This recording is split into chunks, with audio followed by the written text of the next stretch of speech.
નમસ્કાર, tasty kitchen ગુજરાતીમાં તમારું સ્વાગત છે। તો આજ આપણે બનાવીશું એકદમ ટેસ્ટી મકાઈનું શાક। તો મકાઈનું શાક બનાવવા માટેની રેસીપી આપણે જોઈ લઈશું। જેમાં એક મકાઈના 3 ભાગ કરી નાખ્યા છે, જેને આપણે કુકરમાં બાફી લઈશું। તો બાફવા માટે આપણે પાણીમાં થોડી હળદર નાખી દઈશું, થોડું મીઠું નાખી દઈશું। આપણે અડધી મકાઈ ડૂબે તેટલું પાણી લીધું છે।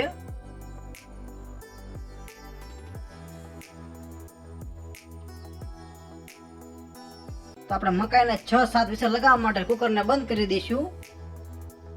તો આપણી મકાઈ બફાય એટલી વારમાં આપણે મકાઈનું શાક બનાવવા માટેની સામગ્રી તૈયાર કરી લઈશું। તો આપણે મકાઈ બફાઈ ગઈ છે, તો મકાઈને આપણે એક વાસણમાં કાઢી લઈશું। તો આપણી મકાઈ એકદમ સારી રીતે બફાઈ ગઈ છે। તો મકાઈનું શાક બનાવવા માટેની સામગ્રી આપણે જોઈ લઈશું। જેમાં બાફેલી મકાઈ છે, આ કટ કરેલા બાફેલા બટેકા છે, આ કટ કરેલા ટમેટા છે, આ લીલા મરચા છે, આ સૂકી ડુંગળી છે, આ 20 કળી લસણ છે, આ 2 સૂકા મરચા છે, આ તમાલપત્રનું પાન છે, એક બાદિયું છે, આ 5 લવિંગ છે, આ તજનું લાકડું છે, આ લસણીયો મસાલો છે, આ ગરમ મસાલો છે, આ રાઈ છે, આ હળદર છે, આ જીરું છે, આ મીઠું છે અને આ હિંગ છે। તો સૌપ્રથમ આપણે મકાઈનું શાક બનાવવા માટેની ગ્રેવી તૈયાર કરી લઈશું। જેમાં ગેસ ચાલુ કરીને એક નાની તપેલી લઈ લઈશું, જેમાં જરૂર પ્રમાણે થોડું તેલ લઈ લઈશું।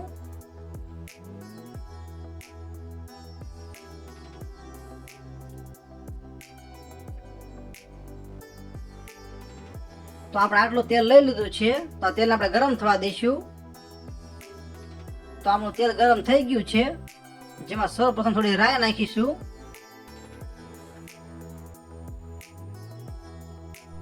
બધી જ રાઈ ફૂટી જાય પછી તેમાં થોડું જીરું નાખીશું,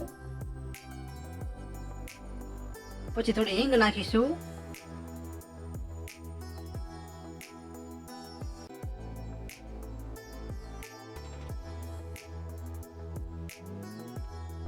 પછી લવિંગ, બાદિયા, તજ, તમાલપત્ર, લસણ અને સૂકા મરચા નાખી દઈશું।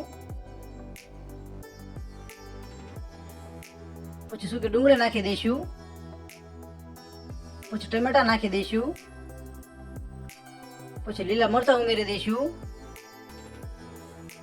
પછી થોડી હળદર નાખીશું, સ્વાદ પ્રમાણે થોડું મીઠું નાખીશું,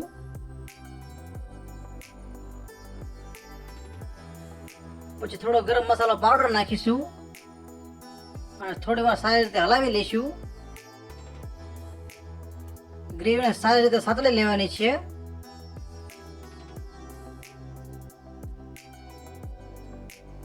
થોડી વાર માટે સસડવા દઈશું।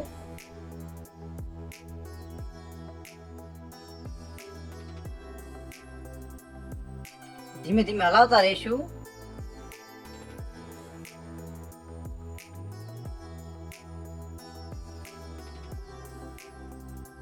ગ્રેવી સારી રીતે સતળાઈ જાય એટલે તેમાં લસણનો મસાલો ઉમેરી દઈશું। તો થોડો લસણનો મસાલો નાખી દઈશું અને સારી રીતે હલાવી લઈશું।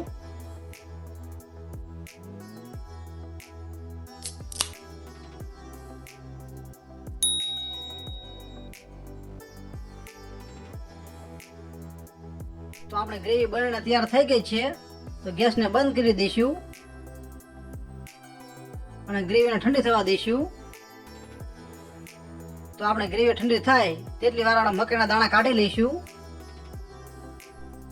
તો આ રીતના ચપા વડે બધા જ મકાઈના દાણા કાઢી લેવાના છે।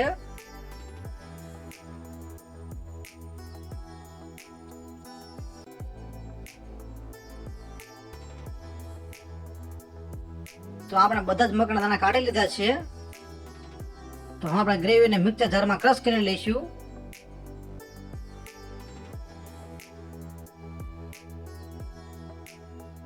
તો આ ગ્રેવીને મિક્સર જારમાં લઈ લઈશું અને એકદમ સારી રીતે ક્રશ કરી લઈશું। તો થોડું પાણી એડ કરી દઈશું.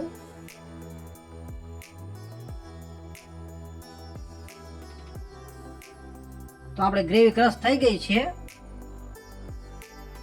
તો હવે આપણે મકાઈના શાકનો તડકો લગાવી દઈશું. તો તડકો લગાવવા માટે આવી રીતના એક બાઉલ લઈ લેવાનું છે, જેમાં જરૂર પ્રમાણે તેલ લઈ લઈશું.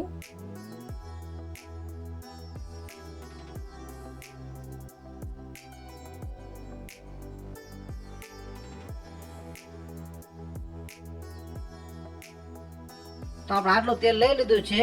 તો આ તેલ આપણે ગરમ થવા દઈશું. તો આપણું તેલ ગરમ થઈ ગયું છે, જેમાં સૌપ્રથમ થોડું જીરું નાખીશું.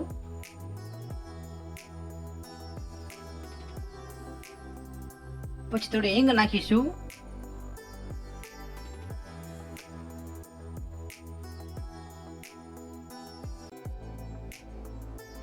પછી ક્રશ કરેલી ગ્રેવી છે તે નાખી દઈશું.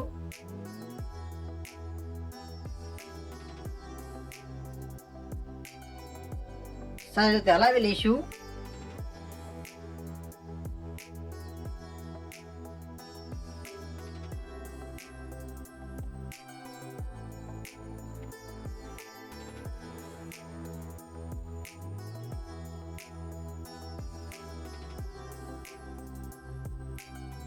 મિક્સર જારમાં થોડું પાણી નાખીને પાણી ઉમેરી દઈશું.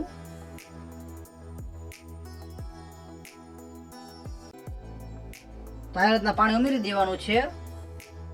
પાણી થોડુંક જ ઉમેરવાનું છે.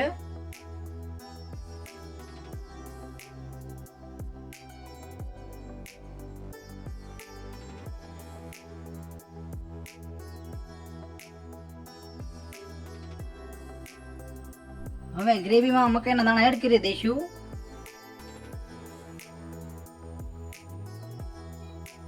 અને સારી રીતે હલાવી લઈશું. હવે બાફેલા બટાકા પણ એડ કરી દઈશું. અને સારી રીતે હલાવતા રહીશું.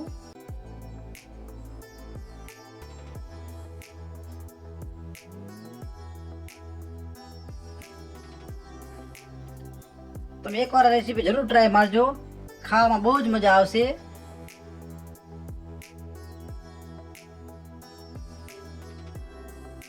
થોડી વાર માટે હલાવતા રહીશું.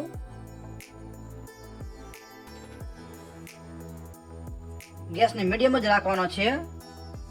તો આપણું સરસ મજાનું મકાઈનું શાક તૈયાર થઈ ગયું છે.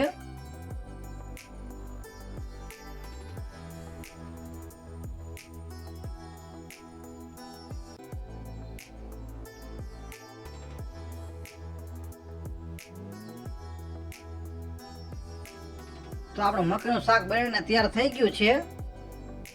તો આપણે ગેસને બંધ કરી દઈશું. તો તૈયાર છે આપણું એકદમ ટેસ્ટી મકાઈનું શાક. તો તમને મકાઈના શાકની રેસીપી કેવી લાગી? જો રેસીપી પસંદ આવી હોય તો વિડીયોને લાઈક કરો, શેર કરો, અને આવી અવનવી રેસીપી જોવા માટે અમારી ચેનલને સબસ્ક્રાઈબ કરો. વિડીયોને પૂરેપૂરો જોવા માટે તમારો ખૂબ ખૂબ આભાર.